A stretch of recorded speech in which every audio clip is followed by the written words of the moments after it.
Welcome to Swaraj news. ముందుగా headlines. Modi అధ్యక్షతన నేడు భద్రతా వ్యవహారాల కేబినెట్ కమిటీ మీటింగ్. వేగంగా మారుతున్న దేశంలో పరిస్థితులు.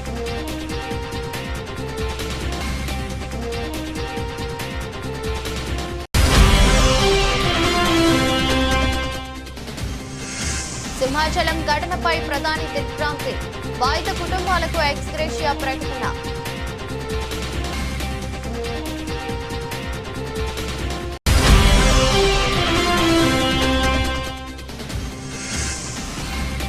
ఢిల్లీలో 2,000 కోట్ల స్కామ్. సిసోడియా జైన్లపై మరో కేసు.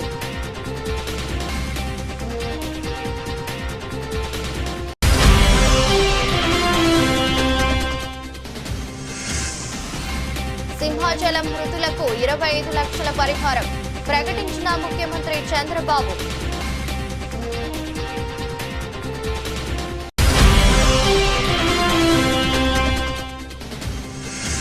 అక్షయ తృతీయ వేళ భారీగా పెరిగిన బంగారం ధర.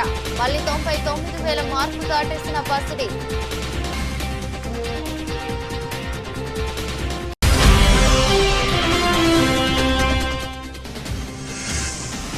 ఉప్పల్ స్టేడియంలోని స్టాండ్ పేరు వివాదం. అజారుద్దీన్ కు హైకోర్టులో ఊరట.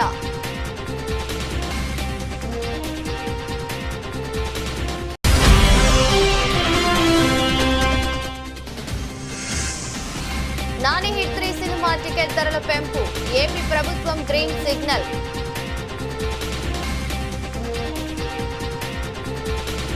పహల్గామ్ ఉగ్రదాడి నేపథ్యంలో దేశంలో పరిస్థితులు వేగంగా మారుతున్నాయి. ముఖ్యంగా దేశ భద్రతపై ప్రధానమంత్రి నరేంద్ర మోదీ గత కొన్ని రోజులుగా వరుస భేటీలు నిర్వహిస్తున్నారు. రక్షణ మంత్రి రాజ్నాథ్ సింగ్, జాతీయ భద్రతా సలహాదారు అజిత్ దోవాల్, హోంమంత్రి అమిత్ షాతో వరుసగా సమావేశాలవుతున్నారు. ఈ నేపథ్యంలో పహల్గామ్ దాడి తదనంతర పరిణామాల నేపథ్యంలో భద్రతా వ్యవహారాల కేబినెట్ కమిటీ నేడు ప్రత్యేకంగా సమావేశం కానున్నది. ఈ భేటీకి ప్రధాని మోదీ అధ్యక్షతన వహించనున్నారు. ఉగ్రదాడి ఘటన తర్వాత సిసిఎస్ భేటీ కావటం ఇది రెండోసారి. ఘటన జరిగిన వెంటనే ఈ కమిటీ ఒకసారి భేటీ అయిన విషయం తెలిసిందే. ఆ భేటీలో పలు కీలక నిర్ణయాలు తీసుకున్నారు. సింధు జలాల ఒప్పందం నిలిపివేత, దౌత్య సంబంధాల తగ్గింపు, అటారీ సరిహద్దు మూసివేత, పాక్ జాతీయుల వీసా రద్దు తదితర నిర్ణయాలు తీసుకుంది. తాజా భేటీలో మరిన్ని కీలక నిర్ణయాలు తీసుకునే అవకాశం ఉంది. సిసిఏ భేటీ తర్వాత ప్రధాని మోదీ అధ్యక్షతన రాజకీయ వ్యవహారాల కేబినెట్ కమిటీ కూడా సమావేశం కానుంది.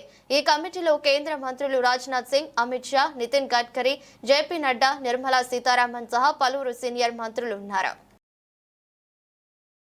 ఏపీ విశాఖ జిల్లా సింహాద్రి అప్పన్న స్వామి చందనోత్సవంలో అపశృతి చోటు చేసుకున్న విషయం తెలిసిందే.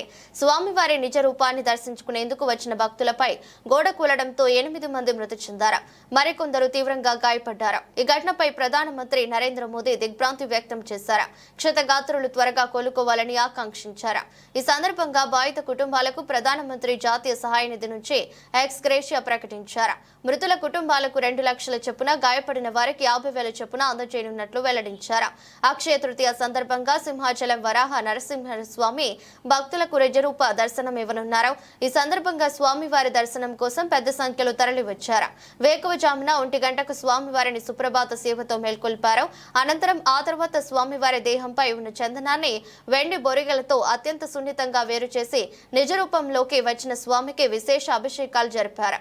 స్వామి నిజరూపాన్ని దర్శించుకునేందుకు తరలివచ్చిన రాత్రి భక్తులు అక్కడే బస చేశారు. బుధవారం వేకువజామున 2:30 ప్రాంతంలో నిద్రిస్తున్న భక్తులపై గోడ కూలింది. ఈ ఘటనలో 8 మంది మృతి చెందారు. ఢిల్లీ లిక్కర్ స్కామ్ కేసులో ఆరోపణలు ఎదుర్కొంటున్న ఆమ్ ఆద్మీ పార్టీ నేతలు, మాజీ మంత్రులు మనీష్ సిసోడియా, సత్యేందర్ జైన్ల మెడకు మరో అవినీతి కేసు చుట్టుకుంది. ఢిల్లీ వ్యాప్తంగా ఆప్ ప్రభుత్వ హయాంలో చేపట్టిన పాఠశాలలు, క్లాస్ రూమ్ల నిర్వహణలో భారీ కుంభకోణం జరిగిందని అవినీతి నిరోధక శాఖ ఆరోపించింది. ఆప్ హయాంలో మొత్తంగా 12,000 స్కూళ్లు, క్లాస్ రూమ్ నిర్మాణం చేపట్టగా అందులో 2,000 కోట్ల అవినీతి జరిగిందని తేల్చింది. దీనిపై నాటి ఉప ముఖ్యమంత్రి, ఆప్ సీనియర్ నేత మనీష్ సిసోడియా, మాజీ మంత్రి సత్యేంద్ర జైన్లపై కేసు నమోదు చేసింది. ఏసీబీ ఆరోపిస్తున్న ప్రకారం ఆప్ ప్రభుత్వంలో మనీష్ సిసోడియా ఉప ముఖ్యమంత్రిగా వ్యవహరించడంతో పాటు విద్యాశాఖ బాధ్యతలు కూడా నిర్వర్తించారు. సత్యేందర్ జైన్ పీడబ్ల్యూడీ మంత్రిగా బాధ్యతలు నిర్వహించారు. ఆప్ హయాంలో మొత్తంగా 12,748 క్లాస్ రూమ్లు నిర్మించారు. చేశారు. ఈ పనులకు సంబంధించిన కాంట్రాక్టులు దక్కించుకున్న వారిలో ఎక్కువ మంది ఆమ్ ఆద్మీ పార్టీతో సంబంధం ఉన్న వారేనని ఏసీబీ ఆరోపించింది. నిర్మాణ పనులను సకాలంలో పూర్తి చేయలేదని, దాంతో కాంట్రాక్టు వ్యయం ఏకంగా 5 రెట్లు పెరిగిందని పేర్కొంది. ఈ నిర్మాణ పనుల్లో అక్రమాలు జరిగాయని సెంట్రల్ విజిలెన్స్ కమిషన్ కూడా నివేదిక ఇచ్చిందని, అయితే ఆ నివేదికను ఆప్ సర్కారు దాదాపు 3 ఏళ్ల పాటు తొక్కిపెట్టిందని ఆరోపించింది. క్లాస్ రూమ్ నిర్మాణ వ్యయం దాదాపు 5 రెట్లు పెరగడంపై బీజేపీ నేతల ఫిర్యాదుతో ఈ వివరాలు వెలుగులోకి వచ్చాయని సమాచారం. ఢిల్లీ ప్రభుత్వంలో కీలక శాఖలను నిర్వహించిన వీరిద్దరూ గత కొంతకాలంగా పలు ఆరోపణలపై చట్టపరమైన చర్యలను ఎదుర్కొంటున్నారు. ఢిల్లీ మద్యం పాలసీకి సంబంధించిన కేసులో సిసోడియా, మనీ లాండరింగ్ ఆరోపణలపై సత్యేందర్ జైన్లు జైలుకు వెళ్లి వచ్చారు. ప్రస్తుతం ఈ ఇద్దరు నేతలు బెయిల్పై బయట ఉన్నారు. ఈ పరిస్థితుల్లో వారిపై తాజా ఆరోపణలు, కేసు నమోదు కావటం ఆప్ వర్గాల్లో కలకలం రేపుతోంది. సింహాచలం శ్రీ వరాహ లక్ష్మీ నరసింహస్వామి ఆలయంలో 300 రూపాయల టికెట్ కౌంటర్ వద్ద గోడకూలి మృతి చెందిన వారి కుటుంబాలకు రాష్ట్ర ప్రభుత్వం 25 లక్షల పరిహారం ప్రకటించింది. గాయపడిన వారికి 3 లక్షలు చొప్పున అందించనున్నట్లు తెలిపింది. గోడకూలి 8 మంది భక్తులు మృతి చెందడంపై తీవ్ర దిగ్భ్రాంతి వ్యక్తం చేసిన ముఖ్యమంత్రి, మంత్రులు ఉన్నతాధికారులతో టెలికాన్ఫరెన్స్ నిర్వహించారు. ఈ సందర్భంగా పరిహారం అందజేయాలని ఆదేశించారు. అలాగే బాధిత కుటుంబ సభ్యులకు దేవాదాయ శాఖ పరిధిలోని ఆలయాల్లో అవుట్సోర్సింగ్ విధానంలో ఉద్యోగం కల్పించాలని సూచించారు. టెలికాన్ఫరెన్స్ లో మంత్రులు అనిత, డోలా బాల వీరాంజనేయ స్వామి, అనగాని సత్యప్రసాద్, ఎంపీ భరత్, సింహాచల దేవస్థాన అనువంశిక ధర్మకర్త అశోక్ గజపతిరాజు పాల్గొన్నారు. ప్రమాదం జరిగిన తీరు, క్షతగాత్రులకు అందుతున్న వైద్య సహాయంపై వివరాలు అడిగి తెలుసుకున్నారు. చంద్రబాబు ఘటనపై 3 సభ్యుల కమిటీతో విచారణ ఆదేశించారు. ఏపీ కాంగ్రెస్ చీఫ్ వైఎస్ షర్మిలను పోలీసులు గృహ నిర్బంధం చేశారు. విజయవాడలోని ఆమె నివాసం నుంచి బయటకు వెళ్లకుండా ఆమెను అడ్డుకున్నారు. దీంతో ఆమె ఇంటి వద్ద ఉద్రిక్తత పరిస్థితులు నెలకొన్నాయి. పూర్తి వివరాలకు వెళితే 2015లో ప్రధానమంత్రి నరేంద్ర మోదీ అమరావతి రాజధానికి శంకుస్థాపన చేసిన ప్రాంతమైన ఉద్దండరాయునిపాలెంను సందర్శించాలని షర్మిల నిర్ణయించుకున్నారు. ఈ మేరకు ఆమె పర్యటనకు సిద్ధమవుతుండగా పోలీసులు రంగప్రవేశం చేశారు. షర్మిల పర్యటనకు అనుమతి లేదని వారు స్పష్టం చేశారు. షర్మిల ఇంటి నుంచి బయటకు వెళ్లే మార్గంలో బారికేడ్లను ఏర్పాటు చేసి పర్యటనను అడ్డుకున్నారు. ఈ క్రమంలో పోలీసులతో ఆమె వాగ్వాదానికి దిగారు. పోలీసుల తీరుపై తీవ్ర ఆగ్రహం వ్యక్తం చేశారు. తాను ఖచ్చితంగా ఉద్దండరాయునిపాలెం వెళ్లి తీరుతానని, తనను అడ్డుకునే హక్కు పోలీసులకు లేదని చెప్పారు. అయినప్పటికీ పోలీసులు ఆమెను బయటకు వెళ్లేందుకు అనుమతించలేదు. ప్రస్తుతం ఆమె నివాసం వద్ద హైటెన్షన్ వాతావరణం నెలకొంది. షర్మిల ఇంటి వద్ద ప్రస్తుతం పోలీసుల బందోబస్తు కొనసాగుతోంది.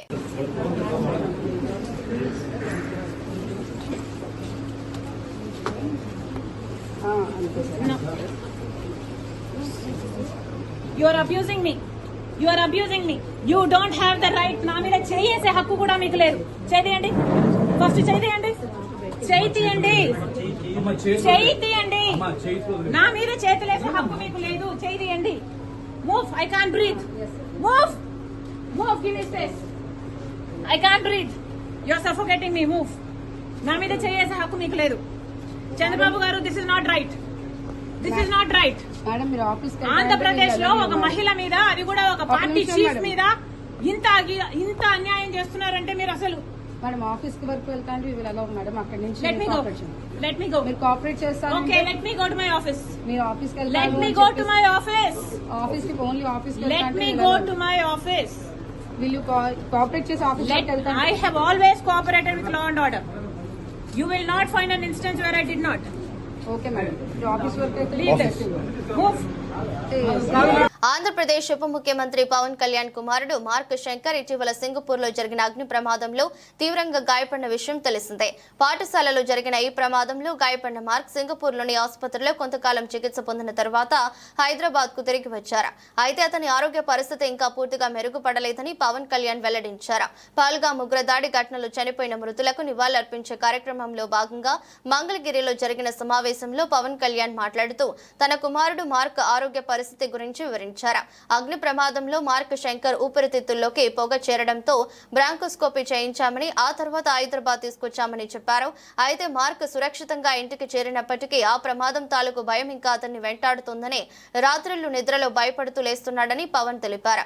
మార్క్ కి బిల్డింగ్ నుంచి కింద పడినట్లు కలలు వస్తున్నాయని చెబుతున్నాడని, ఈ భయాన్ని తగ్గించడానికి ప్రస్తుతం సైకియాట్రిస్ట్ చికిత్స అందిస్తున్నామని పవన్ కళ్యాణ్ వెల్లడించారు.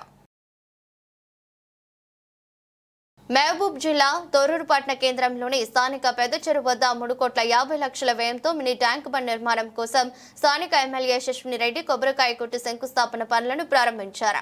ఈ సందర్భంగా ఎమ్మెల్యే మాట్లాడుతూ అసెంబ్లీ ఎన్నికల ముందు ఇచ్చిన హామీల మేరకు ట్యాంక్ బండ్ నిర్మాణం కోసం ముఖ్యమంత్రి రేవంత్ రెడ్డితో మాట్లాడి ట్యాంక్ బండ్ పనులను ప్రారంభించడం జరిగిందని తెలిపారు. గత మాజీ మంత్రి ఎర్రబెల్లి దయాకర్ రావు ప్రజలకు కొబ్బరికాయలు కొట్టి శిలాఫలకాలు వేసి నేను పనులు చేస్తున్నానని గొప్పలు చెప్పుకోవటం వరకే జరిగిందని, కానీ నేడు ఇచ్చిన హామీ మేరకు తొర్రూరు మున్సిపల్ పట్టణాన్ని అభివృద్ధి చేసి చూపెడతానని, ఇది ఉదాహరణ మాత్రమే అని పేర్కొంటూ మాది చేతుల ప్రభుత్వం అని, మాటల ప్రభుత్వం కాదని ఇది తెలుసుకుని మాజీ మంత్రి దిగజారుడు మాటలు మాట్లాడటం మర్చిపోవాలని హెచ్చరించారు. కార్యక్రమంలో కాంగ్రెస్ పార్టీ సీనియర్ నాయకులు, కార్యకర్తలు పాల్గొన్నారు. ట్యాంక్ బండ్ పనులు ప్రారంభించడానికి అంటే ఫస్ట్ జంగిల్ క్లియరెన్స్ తోటి మొదలు పెట్టుకొని ఈరోజు స్టార్ట్ చేస్తున్నాము. అతి వేగంగా ఇవి ఫౌండేషన్ కూడా ఒక వారం లోపల వేస్తాం తప్పనిసరిగా. వేసి పనులు ఎట్లా అంటే పనులు తప్పకుండా ఉరుకులు పడే విధంగా చేస్తాం, ఎక్కడ కూడా ఆలస్యం కాకుండా. ఇది మరి 8-9 ఇయర్స్ అయినా కానీ ఇది ఇట్లనే ఉంది. మాటలు చెప్పుడే కానీ దానిపైన వేరే వాటిపైన ఉన్న శ్రద్ధ దీనిపైన ఉండుంటే బాగుండేది గతంలో ఉన్న వాళ్ళకి. నేను తప్పనిసరిగా ఇది మా మేనిఫెస్టోలో పెట్టిన విధంగా దీనికి పనులు చేపిస్తాము. తొర్రూరు మినీ ట్యాంక్ బండ్ అనేది నా హయాంలో ఖచ్చితంగా పూర్తి చేసి చూపిస్తా అని చెప్తున్నా. ఇది ఎంత చిక్కుముడిగా పెట్టినారంటే అప్పుడు ఇది ఒక కొలిక్కి రావడానికే ఇన్ని రోజులు పట్టింది. 2 డిపార్ట్మెంట్ల మధ్యలో ఇది ఉంది. ఈ తొర్రూరు మినీ ట్యాంక్ బండ్ అనేది ఇరిగేషన్, మున్సిపల్ ఈ 2 డిపార్ట్మెంట్ల మధ్యలో ఉంది. ఎవరైతే ఇంతకుముందున్న కాంట్రాక్టర్ ఉన్నారో చేయనని వారు వెళ్ళిపోయినారు కూడా. మిగతా వర్క్ ఏదైతే ఉందో అది పిల్లర్లు ఇక్కడ మీరు చూసే ఉంటారు. ఆ పిల్లర్లు వేసి కూడా ఎన్ని ఇయర్స్ అవుతుందో అందరికీ మీకు బాగా తెలిసిన విషయమే. అది ఇప్పుడు ఆ పిల్లర్స్ అయినా లేకపోతే మినీ ట్యాంక్ బండ్ ఇది బ్యూటిఫికేషన్ అయినా ఏదైనా కానీ తొర్రూరు మినీ ట్యాంక్ బండ్ని హైదరాబాదు ట్యాంక్ బండ్ తోటి పోటీ పడే విధంగా చేద్దాం, అంతే కదా. మరి తొర్రూరు అంటే ఏదో ఊర్లో చేసినాం అన్నట్టు కాదు, హైదరాబాద్ తోటి పోటీ పడే విధంగా తప్పనిసరిగా మన మినీ ట్యాంక్ బండ్ని పూర్తి చేపిస్తాను మీ అందరికీ మాటిస్తున్నా. ఇదే కాదు, తొర్రూరులో ఇంకా ఒకటి ఉంది, ముఖ్యమైన అది చేయాల్సింది ఒకటి ఉంది. అది కూడా ఖచ్చితంగా అవుతుంది. దాని ప్రయత్నం నేను గెలిచిన 2 నెలల నుంచే మొదలుపెట్టినా. అదేందన్నది అది అయినాకనే చెప్తా. ఇది కూడా మీకు ఎవరికైనా ముందు చెప్పినా, ఎవరు క్వశ్చన్ చేసినా నేను చెప్పలేదు. ఎందుకంటే మాటలు కాదు పని చేసి చూపించాలి అని అప్పటిదాకా సమాధానం చెప్పలేము. అన్న ఒక రోజు చెప్పిన అంతా అయిపోయింది అనుకున్నప్పుడే చెప్తాను నేను ఏదైనా. అది చెప్పాం, అది కూడా అయినాక చెప్తాను. అది అయినాక చెప్తా. ఈ తొర్రూరు 100 బెడెడ్ హాస్పిటల్ కూడా అతి త్వరలో పనులు ప్రారంభమవుతాయి.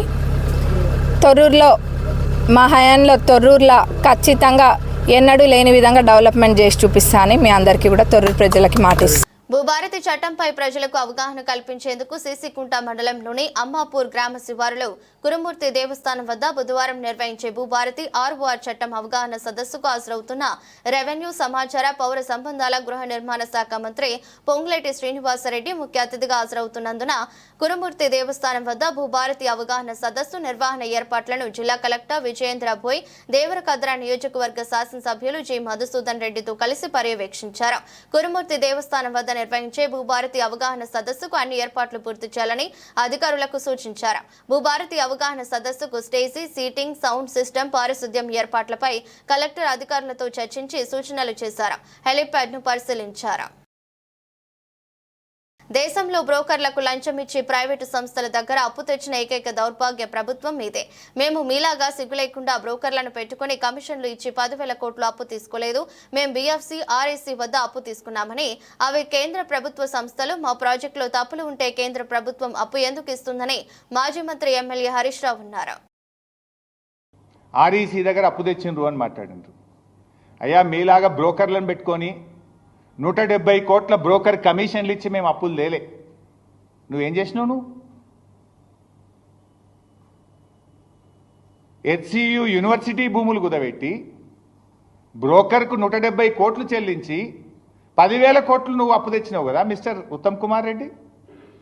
పిఎఫ్సి, ఆర్ఈసీ ప్రైవేట్ కాదు, ఇవి కేంద్ర ప్రభుత్వ సంస్థలు.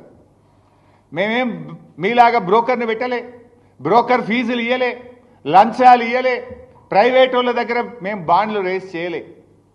మేము తెచ్చింది కేంద్ర ప్రభుత్వం దగ్గరనే తెచ్చినాం. తప్పు ఉంటే కేంద్ర ప్రభుత్వం ఇస్తుందా?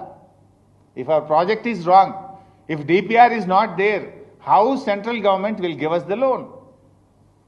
పిఎఫ్సి ఆర్ఈసీఎం ప్రైవేట్ సంస్థలు కావు. నువ్వు 10,000 కోట్ల అప్పు తేవడానికి 170 కోట్ల లంచం ఇచ్చిన గవర్నమెంట్ ఈ కాంగ్రెస్ గవర్నమెంట్. సిగ్గు లేకుండా మీరు మాట్లాడుతున్నారు. తలకాయ ఏడబెట్టుకుంటారు మీరు. ఈ దేశంలో ఈ రాష్ట్ర చరిత్రలో అప్పు తేవడానికి లంచం ఇచ్చిన సర్కార్ రేవంత్ రెడ్డి సర్కార్, ఉత్తమ్ కుమార్ రెడ్డి సర్కార్. ఇంతకంటే నీతి బాహ్యమైనటువంటి, ఇంతకంటే దివాలకోర్ దిక్కుమాలిన చర్యలు ఉండవు. ఇంకా మా గురించి మాట్లాడతావు నువ్వు సిగ్గు లేకుండా. నువ్వు వాడినావు కనుక నేను వాడుతున్నా పదం, లేకపోతే నేను వాడేవాడిని కాదు. అమరావతిలో మే 2న తేదీన జరగనున్న పునఃప్రారంభ కార్యక్రమానికి విజయనున్న భారత ప్రధాని నరేంద్ర మోదీ సభను విజయవంతం చేద్దామని గుంటూరు పశ్చిమ నియోజకవర్గ ఎమ్మెల్యే గల్లా మాధవి పిలుపునిచ్చారు. మంగళవారం గుంటూరు జిల్లా టీడీపీ కార్యాలయంలో ఎమ్మెల్యే గల్లా మాధవి అధ్యక్షతన నియోజకవర్గ విస్తృత స్థాయి సమావేశం జరిగింది. కార్యక్రమ ప్రధాన ఎజెండాగా గుంటూరు పశ్చిమ నియోజకవర్గంలో తెలుగుదేశం పార్టీ సంస్థాగత ఎన్నికల నిర్వహణ మరియు ప్రధానమంత్రి నరేంద్ర మోదీ అమరావతి పర్యటనకి జన సమీకరణ గురించి చర్చించారు. అదేవిధంగా యువగలం పాదయాత్రలో ఆంధ్రప్రదేశ్ యువతకు ఎన్నికల్లో ఇచ్చిన మాటకు కట్టుబడి మెగా డిఎస్సికి నోటిఫికేషన్ ఇచ్చిన ఇన్ఫర్మేషన్ టెక్నాలజీ మరియు మానవ వనరుల శాఖ మంత్రి నారా లోకేష్ కి ధన్యవాదాలు మరియు తెలుగుదేశం పార్టీలో కష్టపడిన నేతలకు న్యాయం చేసేలా కోవెలమూడి రవీంద్రకి మేయర్ పదవి కేటాయించిన ముఖ్యమంత్రి నారా చంద్రబాబు నాయుడుకి ధన్యవాదాలు తెలిపి తీర్మానాలు చెప్పారు. 2వ తారీఖున జరగబోతున్న మోడీ గారి మనకి మన ఆంధ్ర రాష్ట్రానికి వస్తున్నారు. మన అమరావతి రాజధాని శంకుస్థాపన పునర్నిర్మాణం కోసం చేసుకోబోయే శంకుస్థాపనలో పాల్గొంటూ ఉన్నారు. రెండవది మరి మనకి కూటమి ప్రభుత్వం ఏర్పడి 9 నెలలు అవుతుంది. కొత్త కమిటీలు ఫామ్ చేసుకోవాలి. ఇప్పటికే మనకి టైం పీరియడ్ అనేది ఇచ్చారు. ఇందాక కనకాచారి గారు చెప్పారు. ఈ 15వ తారీఖు కల్లా కూడా ఈ యొక్క కమిటీలన్నీ కూడా పూర్తి చేసుకోవాల్సిన అవసరం ఉంటుంది. సో ఈ 2 అంశాలు మనకి ఇక్కడ మన ఎజెండా. అంతకంటే ముందుగా ఈరోజు మన నగర అభివృద్ధి కోసం ఒక చక్కటి నిర్ణయం తీసుకున్నాం. ఒక ప్రతిష్టాత్మకమైన విజయాన్ని సొంతం చేసుకున్నాం. మన నాయకుడిని మన నగరాభివృద్ధి కోసం అందరం కూడా కలిసికట్టుగా ఎన్నుకొని కోవెలమూడి రవీంద్ర గారిని చాలా అద్భుతంగా గెలిపించారు. ఈరోజు మేయర్ పీఠం మీద ఒక మంచి సమర్థవంతుడైన నాయకుడిని మనం కూర్చోబెట్టాం. ఆయనకి ప్రత్యేకమైన శుభాకాంక్షలు. అదేవిధంగా సహకరించిన ప్రతి ఒక్కరికి కూడా పేరు పేరున కృతజ్ఞతలు.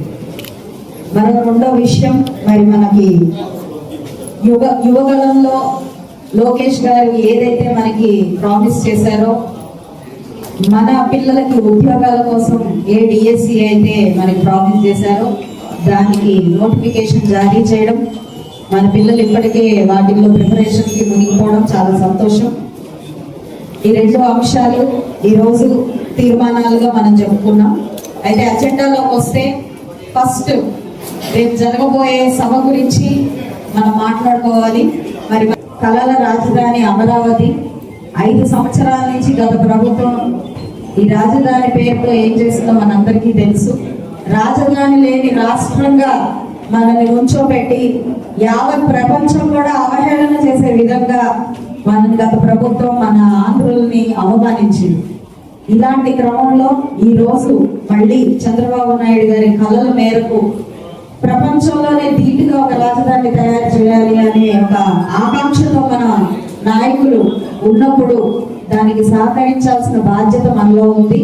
మరి మనకి కేంద్ర ప్రభుత్వం నుంచి అత్యధిక నిధులు ఈ ఆంధ్ర రాష్ట్ర అమరావతి కోసం. సంగారెడ్డి జిల్లా రామచంద్రాపురం మండలం వెలిమల 129 సర్వే నెంబర్లోనే తమ భూమిని ఇతరులకు చేసిన రిజిస్ట్రేషన్ రద్దు చేయాలని తహసీల్దార్ కార్యాలయానికి బాధితులు వచ్చి ఏకరువు పెట్టించుకున్నారు. బాధితులు శ్రీనివాస్ రాజేందర్ మాట్లాడుతూ పూర్వీకుల ద్వారా ఉన్న 17 ఎకరాల భూమిలో 9 ఎకరాలు ఔటర్ రింగ్ రోడ్డు విస్తరణలో పోయిందన్నారు. మిగతా భూమి తమ సోదరుల పేరిట సమానంగా రికార్డు కాకపోవడంతో కోర్టును ఆశ్రయించామన్నారు. గత ఏడాది తమకు చెందిన 2 ఎకరాల 4 గుంటల భూమిని తమకు తెలియకుండానే రెవెన్యూ అధికారులు వేరే వ్యక్తికి రిజిస్ట్రేషన్ చేశారని వాపోయారు. తమ సంతకాలు ఆర్ఐ ఫోర్జరీ చేసి తప్పుదో పట్టించారన్నారు. న్యాయం కోసం 8 నెలలుగా ఎంఆర్ఓ కార్యాలయానికి వస్తే సదరు వ్యక్తితో సెటిల్మెంట్ చేసుకోవాలని తహసీల్దార్ చెప్పడం ఎంతవరకు సమంజసమని ప్రశ్నిస్తున్నారు. కోట్ల విలువ గల తమ భూమిని సమాన హక్కులు కల్పిస్తూ 33 గుంటల చొప్పున 3 భాగాలుగా రికార్డులు సరిచేసి సంబంధిత అధికారులు రిజిస్ట్రేషన్ చేయించాలని, లేని పక్షంలో మాకు ఆత్మహత్య శరణ్యమని ఆవేదన చెందుతున్నారు. ఇదిలా ఉంటే ఆ భూమి రిజిస్ట్రేషన్ కోసం స్లాట్ బుక్ అయింది. రిజిస్ట్రేషన్ చేశామని తహసీల్దార్ సంగ్రామ్ రెడ్డి చెబుతున్నారు. ఆ ల్యాండ్ పై ఎలాంటి కోర్టు కేసులు గానీ అబ్జెక్షన్స్ లేకపోవడంతో చేయాల్సి వచ్చిందన్నారు. బాధితుల ఫిర్యాదు మేరకు భూమిని పీఓబీలో పెట్టామని కలెక్టర్, ఆర్డీఓ, సీసీఎల్ఏ రిజిస్ట్రేషన్ కార్యాలయాలకు లెటర్ రాశామన్నారు. భూభారతి కొత్త ఆర్ఓఆర్ చట్టం ఓపెన్ అవగానే సర్వే నెంబర్ 129లో చేసిన రిజిస్ట్రేషన్ ను రద్దు చేస్తామని తహసీల్దార్ చెప్పుకొచ్చారు. రామచంద్రపురం మండల్ వెల్మెల గ్రామానికి చెందిన ఇది వివాదం 129 సర్వే నెంబర్. సో ఈ 129 సర్వే నెంబర్ అనేది మాకు తాతల కాలం నుంచే ఇది అందరం మేము సాగు చేసుకుంటున్నాము, అందరం పంటలు దున్నుకుంటున్నాము. సో ఈ విధంగా మేమందరం కలిసి చేసుకుంటూ ఉన్నాం. సో అప్పుడు మాకేందంటే భూమి ఎక్కువ ఉందన్నమాట. మిగులు భూమి ఎక్కువ ఉంది, ఎక్స్టెన్షన్ భూమి ఎక్కువ ఉంది, పట్టకి తక్కువ ఉంది. సో ఇది ఏమైంది, ఆఫ్టర్ 60 years తర్వాత ఈ ఎక్స్టెన్షన్ భూమి అనేది ఏదైతే వచ్చిందో 4 ఎకరాల 38 గుంటలు అనేది మనకి extension additional collector order pass చేశారు. సో మాకు ముందు 7 ఎకరాల 24 గుంటలు ఏదైతే ఉందో ఈ 7 ఎకరాల 24 గుంటలకి పార్టిషన్ అనేది ఈక్వల్గా జరిగింది.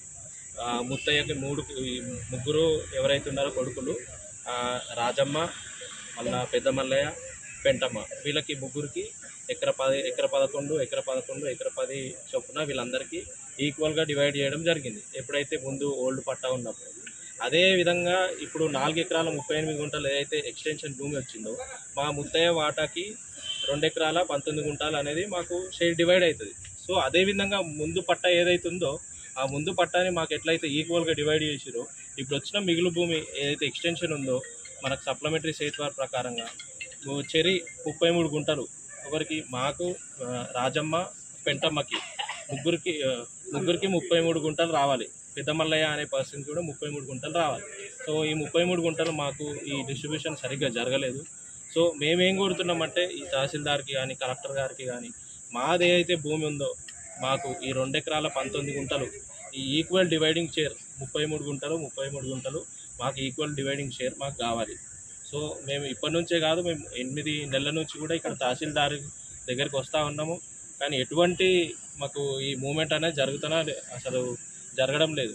సో ఇప్పుడు మా డిమాండ్ ఏంటంటే మా 33 గుంటలు మాకు చేసి ఇచ్చేయాలి. రాజమ్మకి 33 గుంటలు, పెంటమ్మకి 33 గుంటలు. సో ఈ అడిషనల్ ఏదైతే కలెక్టర్ పాస్ చేసిండో ఈ ఆర్డర్ ప్రకారమే మేము కోరుతున్నాము.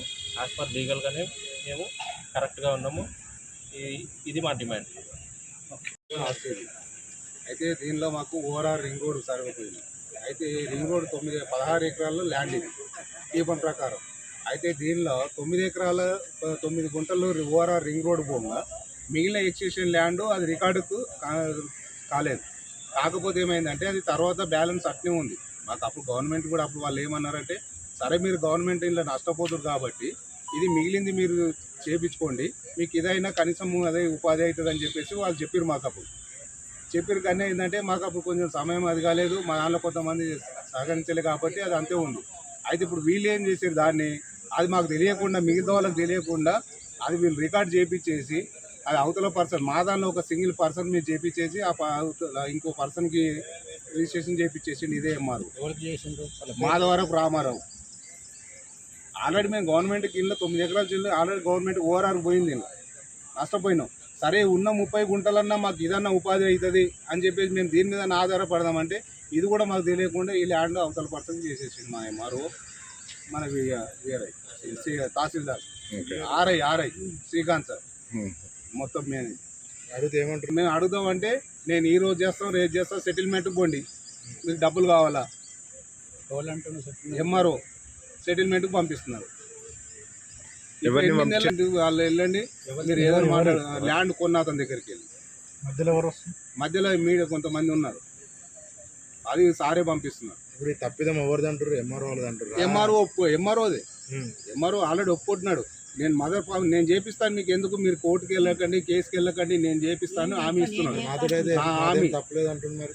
నా హామీ నా దగ్గర ప్రూఫ్లు ఉన్నాయి, రికార్డు ఉన్నాయి, ప్రూఫ్లు ఉన్నాయి. 8 నెలల నుంచి మీ తప్పు లేనప్పుడు మళ్ళీ 4 సార్లు ఎందుకు సెటిల్మెంట్కి పంపించినావు? నువ్వు పంపించిన వాళ్ళే ఉన్నారు. ఇప్పుడు ప్రూఫ్ నేను ఇప్పిస్తాను ఇక్కడ మీ ఆఫీస్లోనే. 8 నెలల ఎవిడెన్స్ ఇప్పుడు నా దగ్గర ఉంది, నీ దగ్గర నీతో అక్షయ తృతీయ వేళ బంగారం ధరలు భారీగా పెరిగాయి. దేశ రాజధాని ఢిల్లీలో నిన్న 10 గ్రాముల స్వచ్ఛమైన బంగారం ధరపై 1050 పెరిగి 99,450కి చేరుకుంది. 99.9 స్వచ్ఛత కలిగిన మేలిమి బంగారం ధరపై సోమవారం 1000 తగ్గి 98,400కు పడిపోయింది. అయితే అక్షయ తృతీయకు ఒక్క రోజు ముందు మళ్లీ పూర్వస్థితికి చేరుకుంది. 99.5 స్వచ్ఛత కలిగిన బంగారంపై ఏకంగా 1100 పెరిగింది. దీంతో 10 గ్రాముల ధర 99,000కు చేరుకుంది. అంతకుముందు ముగింపు సమయానికి ఈ ధర 97,900గా ఉంది. గతేడాది డిసెంబర్లో 10 గ్రాముల బంగారం ధర 78,950గా ఉండేది. ఈ ఏడాది ఇప్పటి వరకు 20,500 పెరిగింది. మరోవైపు వెండి ధర కూడా భారీగా పెరిగింది. మంగళవారం కిలోకు ఏకంగా 3,500 పెరిగి రికార్డు స్థాయిలో 1,02,000కు ఎగబాకింది. అంతకుముందు సెషన్లో ఈ ధర 98,500 వద్ద ముగిసింది. మార్చి 19న వెండి ధర కిలోకు ₹1,000 పెరిగి ఆల్ టైమ్ హైని 1,03,500కు చేరుకుని రికార్డు సృష్టించింది. అక్షయ తృతీయకు ముందు పసిడి ధరలు పెరగడం సాధారణమేనని మార్కెట్ నిపుణులు చెబుతున్నారు. భారత మాజీ cricket captain, Hyderabad cricket association మాజీ అధ్యక్షుడు మహమ్మద్ అజారుద్దీన్ కు తెలంగాణ హైకోర్టులో ఊరట లభించింది. ఉప్పల్లోని రాజీవ్ గాంధీ అంతర్జాతీయ స్టేడియంలోని నార్త్ స్టాండ్ కు ఆయన పేరును తొలగించాలన్న నిర్ణయంపై న్యాయస్థానం స్టే విధించింది. తదుపరి ఆదేశాల వెలువరించే వరకు ఎలాంటి చర్యలు తీసుకోవద్దని హెచ్సీఏను హైకోర్టు ఆదేశించింది. గత వారం HCA Abdul justice Eswaraiah north stand కు ఉన్న అజారుద్దీన్ పేరును తొలగించాలని ఆదేశాలు జారీ చేసిన సంగతి తెలిసిందే. ఈ నిర్ణయాన్ని సవాల్ చేస్తూ అజారుద్దీన్ హైకోర్టును ఆశ్రయించారు. తాను సుమారు 2 దశాబ్దాల పాటు భారత క్రికెట్ జట్టుకు ప్రాతినిధ్యం వహించానని, అందులో దాదాపు 10 ఏళ్లు కెప్టెన్ గా జట్టును నడిపించానని తన పిటిషన్లో పేర్కొన్నారు. క్రికెట్ కు తాను చేసిన సేవలను పరిగణలోకి తీసుకోవాలని, అబుడ్స్మన్ ఉత్తర్వులపై స్టే విధించాలని న్యాయస్థానాన్ని అభ్యర్థించారు. అజారుద్దీన్ దాఖలు చేసిన పిటిషన్ పై ఈరోజు విచారణ చేపట్ట ఉన్నత న్యాయస్థానం ఆయన వాదనలతో ఏకీభవించింది. తదుపరి ఆదేశాలు వెలువరించే వరకు నార్త్ స్టాండ్ నుంచి ఆయన పేరును తొలగించడానికి వీల్లేదని స్పష్టం చేసింది. ఈ మేరకు హైదరాబాద్ క్రికెట్ అసోసియేషన్ కు మధ్యంతర ఉత్తర్వులు జారీ చేసింది. దీంతో ప్రస్తుతానికి నార్త్ స్టాండ్ కు అజారుద్దీన్ పేరు యథాతథంగా కొనసాగనుంది. నేచురల్ స్టార్ నాని, శ్రీనిధి శెట్టి జంటగా నటించిన యాక్షన్ థ్రిల్లర్ చిత్రం హిట్ 3 హిట్ సిరీస్ లో భాగంగా వస్తున్న 3వ చిత్రానికి శైలేష్ కోలను దర్శకత్వం వహించారు. ఈ సినిమా రేపు అనగా మే 1న ప్రేక్షకుల ముందుకు వస్తుంది. అయితే ఈ మూవీకి ఏపీ ప్రభుత్వం గుడ్ న్యూస్ చెప్పింది. టికెట్ ధర పెంపునకు గ్రీన్ సిగ్నల్ ఇచ్చింది. ఈ మేరకు తాజాగా ఉత్తర్వులు జారీ చేసింది. సింగిల్ స్క్రీన్ థియేటర్లలో టికెట్ పై ₹50, మల్టీప్లెక్స్ లో ₹75 పెంచుకునేందుకు అనుమతి ఇచ్చింది. ఈ పెరిగిన ధరలు వారం రోజుల పాటు అమల్లో ఉంటాయని ఉత్తర్వుల్లో పేర్కొంది. ఇక ఈ చిత్రాన్ని wall poster cinema unanimous production banner పై ప్రశాంతి తిప్పినేని నిర్మించారు. మికీ జే మేయర్ సంగీతం అందిస్తున్నారు. ఇటీవలే సెన్సార్ పూర్తి చేసుకున్న హిట్ 3 కు సెన్సార్ బోర్డు ఏ సర్టిఫికేట్ జారీ చేసింది. 2.37 గంటల రన్ టైమ్ తో సినిమా ప్రేక్షకుల ముందుకు రానుంది. వార్తలు ముగించే ముందు మరోసారి హెడ్లైన్స్. మోదీ అధ్యక్షతన నేడు భద్రతా వ్యవహారాల కేబినెట్ కమిటీ మీటింగ్. వేగంగా మారుతున్న దేశంలో పరిస్థితులు.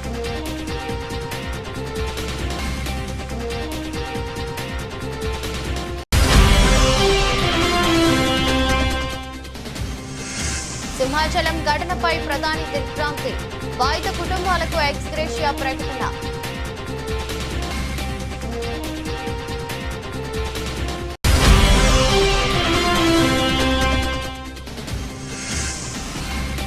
ఢిల్లీలో 2,000 కోట్ల స్కామ్. సిసోడియా, జైన్లపై మరో కేసు.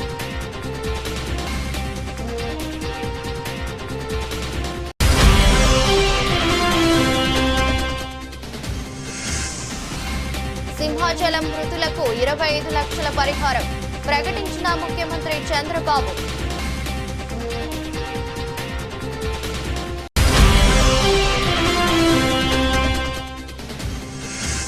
అక్షయ తృతీయ వేళ భారీగా పెరిగిన బంగారం ధర మళ్లీ 99,000 మార్కు దాటేసిన పసిడి.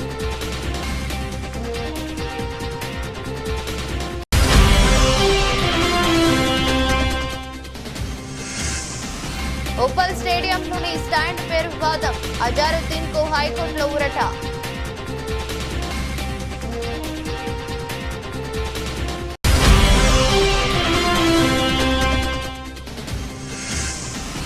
నాని హిట్ 3 సినిమా టికెట్ ధరల పెంపు. ఏపీ ప్రభుత్వం గ్రీన్ సిగ్నల్.